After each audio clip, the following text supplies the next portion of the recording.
Hi, I'm Rory Green from XR Today, bringing the latest news and conversation from the extended reality space. Joining me today is XR SME Randy Nunez. Thank you very much for taking the time with me today. Thank you, Rory. Fantastic.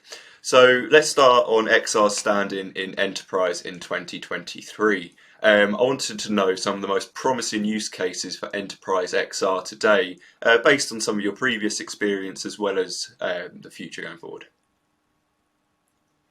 Okay, well, I like to bend them in three different areas. One I call design visualization. So this is the ability to take digital content and then reproduce it in a more immersive environment. So for example, a lot of manufacturers, architecture companies who can digitally represent the content, most of these have CAD data models of some type, and they will represent them on a 2D screen. But you can leverage the technology and represent it in a 3D environment and get much more immersive and perhaps reduce the number of, for example, prototypes, physical prototypes that you might want to do. You can also do things much quicker. So if you're building a model and you want to change the color, it can take you a long time to do that, where in an immersive 3D environment, you can change the color in seconds. Another one is training, or also what I like to call guided instructions. So the ability to take a person who's doing work and give them instructions while they're doing the work. So in one example for like VR, good use cases are something that's very expensive, so a high cost item.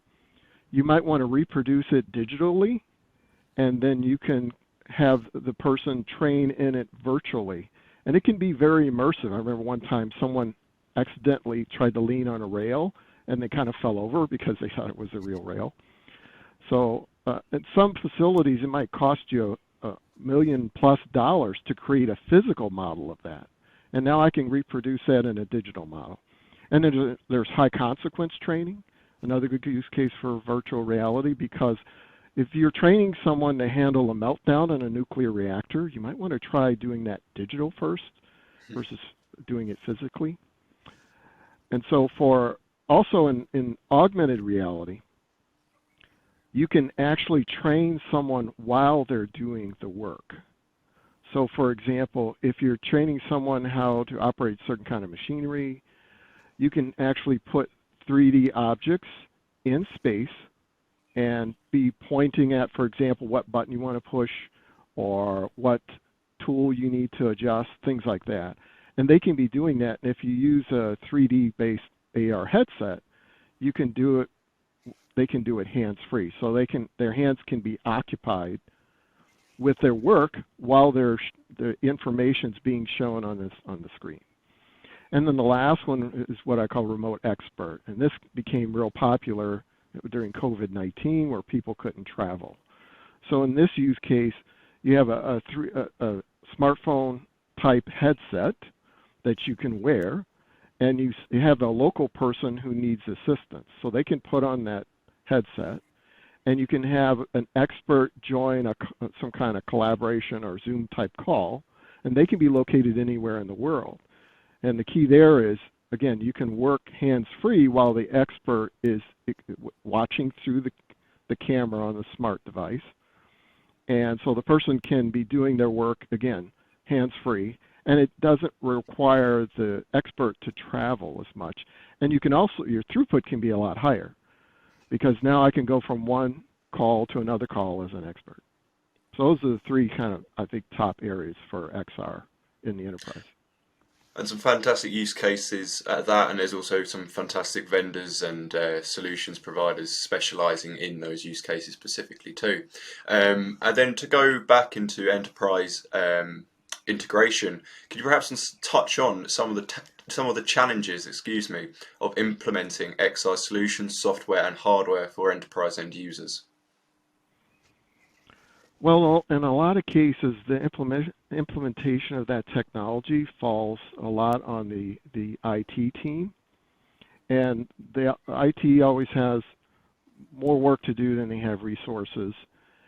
In many cases, it may cost as much to create a service for, let's say, 10,000 users as it does to create a service for 100 users. So normally you're probably not going to scale XR in the same way you would scale PCs or mobile devices. So that startup cost can be relatively high. And then cybersecurity is always a concern. Many of these devices have cameras, so they're somewhat being sensitive about where they're used and how they're used, whether or not this information is recorded or photographed. But in the software side, we have these tools called gaming engines, and that's a terrible term for enterprise. You don't want games in your enterprise, so I like to call them rendering engines, like Unity and Unreal Engine. So, but having that different, it's just a different way of doing that development. But basically, the software is very similar to other types of software. So am I going to use the cloud? Am I going to have it on-premise? Versioning issues, and also there's features and there's fixes, those kinds of things. But the content as well. So some of this content may be very sensitive. So where am I putting it? Who's able to access it? And who's responsible for managing it? And on the hardware side, we still have some challenges with certain hardware technology, some of the HMDs and the smart eyewear in terms of weight.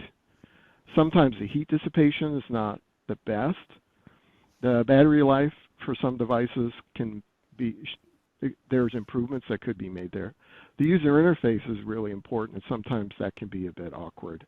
And then device management and support. So you might have technology that manages PCs and smartphones. It may or may not be able to manage these devices as well. Fantastic. I think it's important that you bring up the security side of things as well, because I think that's an emerging, perhaps a place of concern is too heavy a word, but still an important area to consider nonetheless. But to delve a little bit deeper, so when it comes to training, onboarding and generational factors, what must enterprise end users consider when implementing XR, excuse me? Well, I think even more important than the technology itself, the people side is even more critical, because there's a lot of fear, uncertainty, and doubt what this technology brings.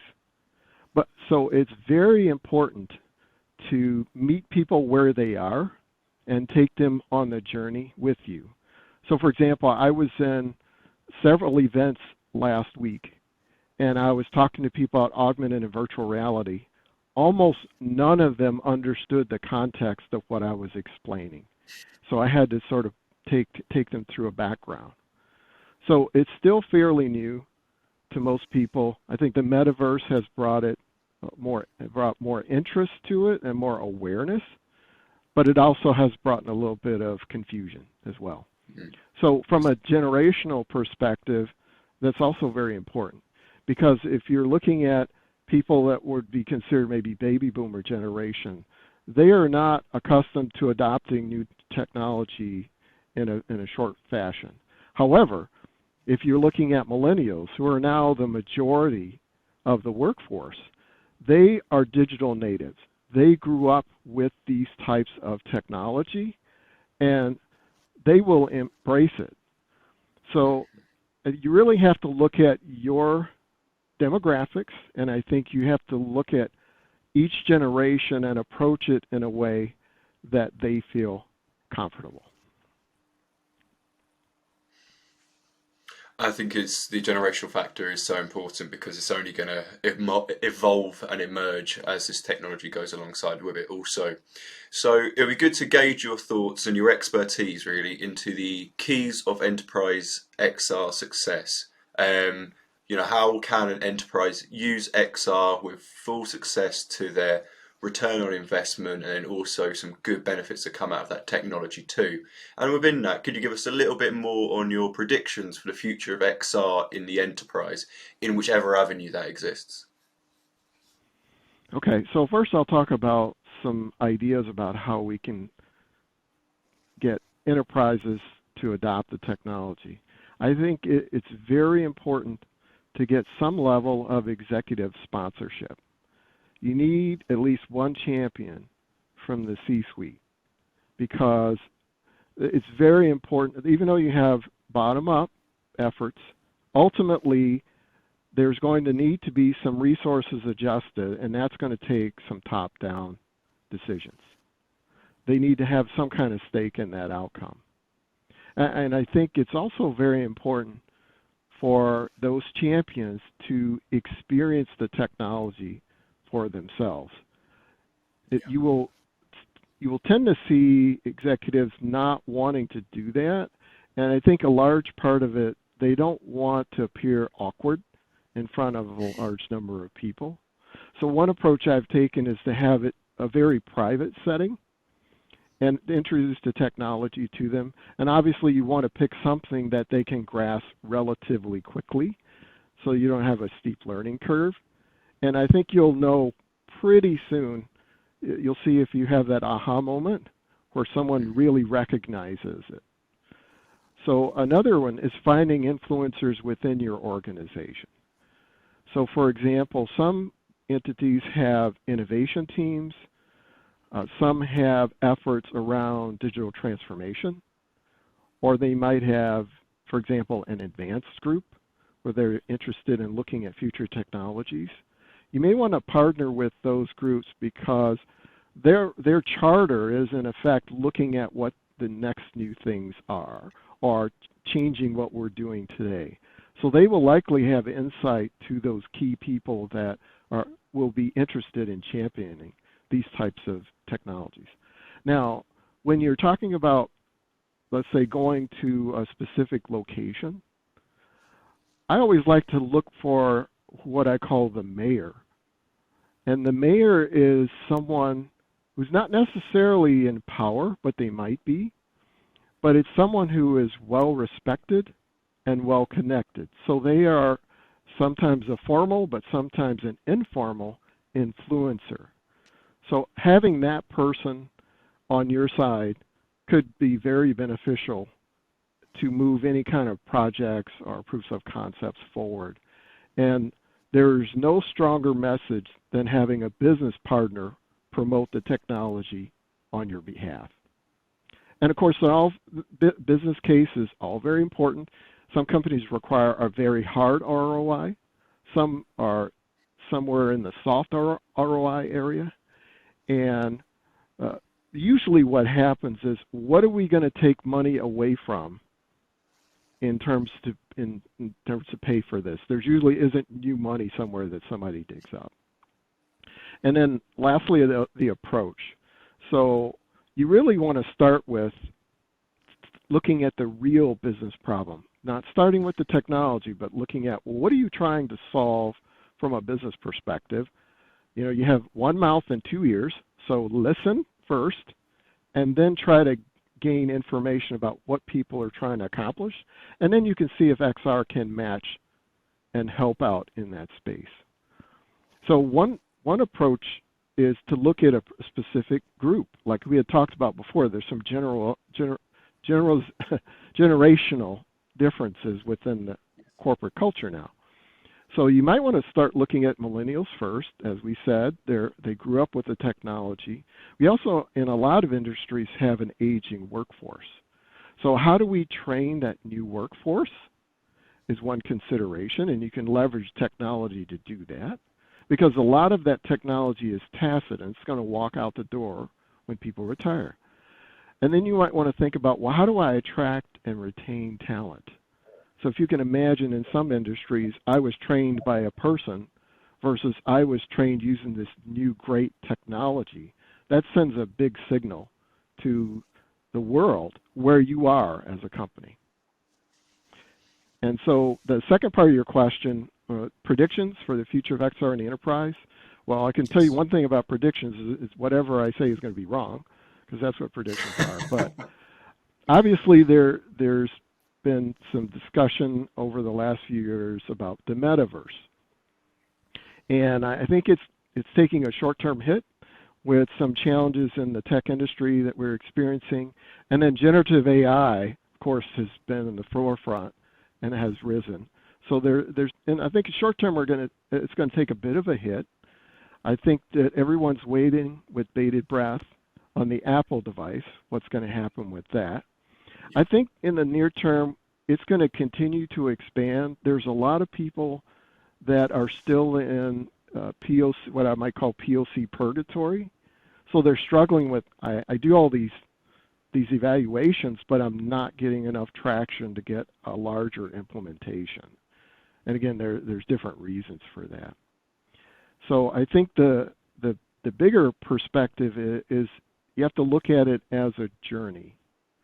So it starts with the first few steps, and there's still, again, some companies that haven't really dabbled in it yet. So I think getting some general experiences. I think there's a lot of preconceived notions about the technology. I think sometimes there's some too much hype around what it can do and what it can't do.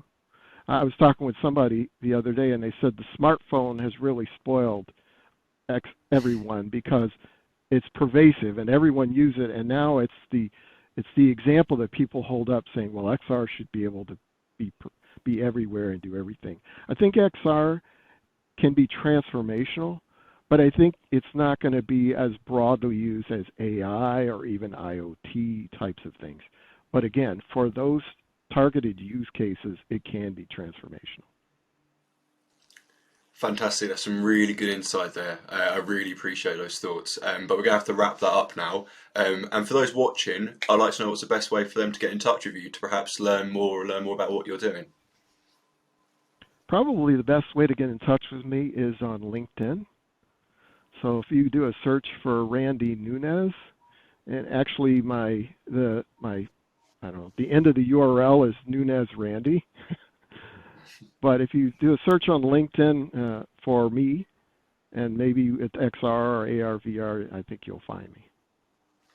Fantastic. Thank you so much again, Randy. That's it from myself. For our viewers, to get more XR news, you can subscribe to the XR Today news channel and follow our Twitter and LinkedIn social pages.